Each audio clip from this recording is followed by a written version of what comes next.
İnsanlarla heyvanlar arasındakı əlaqəni görməzdən gəlmək mümkün deyil. Sanki ani olaraq təkan verici bir qüvvə yerə enmiş və insanlara şuur gətirmiş. Babil yaradılış dastanı olan Enuma Elishdə də insanları kosmosdan gələnlərin yaratdığından bəhs edir. Şuurun anidən parlaması bizdən 70-40 min il əvvəl aralığında olduğu qeyd edilir. İnsan da təbiətin bir parçasıdır.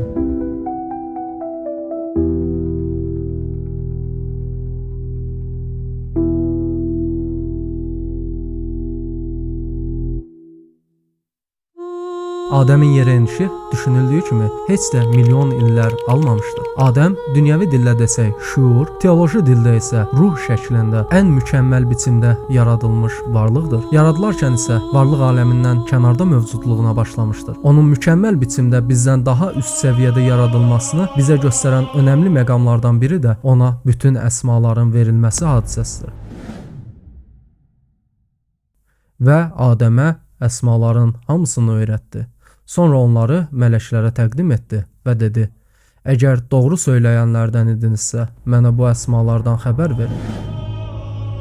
Burada göründüyü kimi Uca Allah Adəmi yaradarkən ona bütün əsmaları verir. Lakin dövrümüz insanlarında bu əsmaları görmürük. Bütün əsmalara yaratmaq kimi bacarıq da daxildir. İnsan isə hal-hazırda maddi aləmdə yoxdan var edə biləcək bir gücdə deyil, amma bütün əsmalara bu da aiddir. Bəzi tərcümələr zamanı Musevi mənbələrdən istifadə edib bu ayəni bütün adları öyrətdi kimi tərcümə edirlər. Amma burada isimdən deyil, onun fleksiyaya məruz qalmış formasından, əsmadan, xarakter və bacarıqdan söhbət gedir. Bu mövzuların daha geniş təhlillərini müəllifi olduğum Adəm adlı əsərdən oxuya bilərsiniz. Həmçinin yuxarıda çıxan kartlardan Adəm haqqında olan videoya da nəzər sala bilərsiniz. İnsanın yerə gəlməsi hadisəsi antik mətnlərdə də daim şuur şəklində göstərilir. İstər Babil cəmiyyəti, istər antik Misir bunu qoza şəklində göstərir. Babil yaradılış rəsmlərinə görə Enki əlində qoza ilə hominidə şuur verir. Antik Misirdə isə Ra əlində qoza ilə insana şuur verir. Qoza simvolunu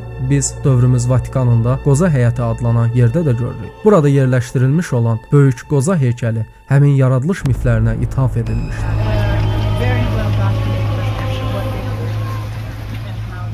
Növbəti Anunnaki keçidləri zamanı bu heykəl onları unutmadıqlarının sübutu olacaq kimi görünür. Xurafat yaradılış hekayələrində isə biz yaradılışın anidən insanın yerdə ən mükəmməl biçimdə yaradıldığını oxuyuruq. Lakin ən mükəmməl biçimdə insan yer üzündə yaradılmış olsaydı, o ölümsüz olardı. Xəstəliklərə məğlub olmaz, cinayətlər törətməzdi. Göz qabağındadır ki, insan hal-hazırki vəziyyətində heç də mükəmməl bir biçimdə deyil. Hətta bunu Tin surəsinin 4-5-ci ayələrdə təsdiqləyir. Həqiqətən biz insanı ən gözəl surətdə yaratdıq. Sonra onu aşağıların ən aşağısına indirdik. Göründüyü kimi insan heç də mükəmməl deyil. Əksinə, aşağıların ən aşağısında olan bir varlıqdır. Xüsusən endirilmədən bəhs edən bu hissə də çox önəmli məqamlardan biridir. İnsanın endirilməsi biz endirdiyi kimi keçən ayələrdəndir. Allah göndərdi deyilmir. Allahın sözlərinə istinadən mən göndərdim deyilmir. Uca Allah insanın cənnətdən, daha doğrusu prototip olan cənnətdən çıxarılması əmrini verir və mələklər onu şuur şəklində yerə ən uyğun varlığa doğru endirirlər. Həmin varlıqlar isə Afrikada yaşayan bir qrup hominidlər idi.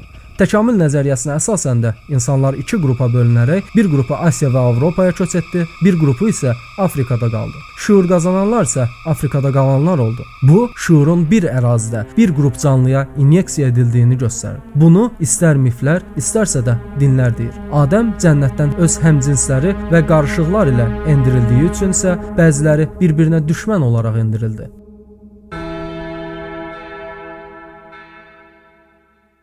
Və lakin şeytan azdırdı və onları olduqları vəziyyətdən çıxarıb atdı və dedi: "Bəziləriniz bir-birinizə düşmən olaraq yerə enin.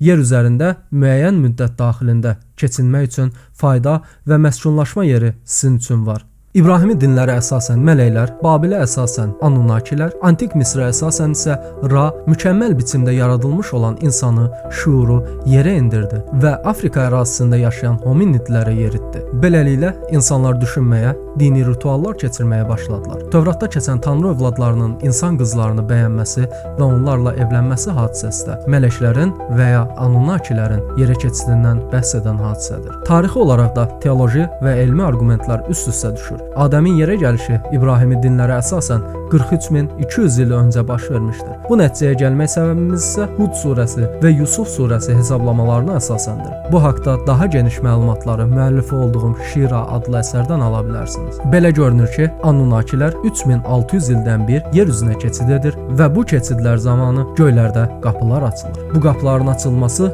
yer üzərində tufanların baş verməsinə səbəb olur. Həmçinin sonuncu keçidin bağlanma illəri təxminən eramızdan əvvəl 1500-cü illərdə Zülqərneyn tərəfindən baş vermişdirsə, bu halda səthi hesablamalarla 43200 il öncə Adəmin yerə endirilməsinin və koqnitiv inqilabın baş verməsinin səbəblərini anlamış oluruq.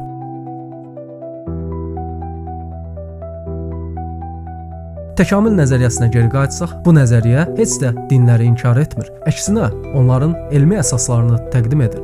Bir çox dırnaqarası dindarın gəlirlərinin qarşısını aldığı üçün bunu Allaha qarşı çıxmaq kimi qələmə verirlər. Lakin uca Allahın qurduğu bu sistemdə xurafatlara yer yoxdur. Hətta müqəddəs mətnlər belə təməl ünsürləri inkar etmir. Əksinə, onları qəbul edir və bizə onları araşdırmaq üçün işarələr verir. Hər bir halda ən doğrusunu uca Allah bilir. Bu kimi mövzuların davamı üçün kanala abunə olmağı və əgər videonu bəyəndinizsə, bəyən düyməsinə basmağı unutmayın.